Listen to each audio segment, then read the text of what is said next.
ఒకసారి విష్ణుమూర్తి తలపై ఉన్న కిరీటం, విష్ణుమూర్తి ధరించిన పాదరక్షకులను చూస్తూ హేళనగా నవ్వుతూ, "నువ్వు ఎప్పుడూ కిందే ఉంటావు, నిన్ను గుమ్మం వద్దే వదిలేస్తారు. నన్ను చూడు, నేనెప్పుడూ పైనే ఉంటాను" అని అంటూ కించపరిచింది. యోగనిద్రలో ఉన్న శ్రీహరి ఇదంతా విని పాదరక్షలతో, "పాదుకలారా, చింతించకండి. రామావతారంలో మిమ్మల్ని సింహాసనంపై కూర్చోబెట్టి 14 ఏళ్ళు రాజ్యపాలన చేయిస్తాను. కిరీటం యొక్క గర్వాన్ని అణిచివేస్తాను" అని అన్నాడు.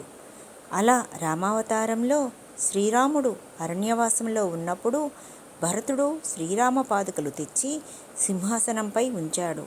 భరతుడు ఆ పాదుకలకు నమస్కరించినప్పుడల్లా భరతుని తలపై ఉన్న కిరీటం సిగ్గుతో తలదించుకునేది.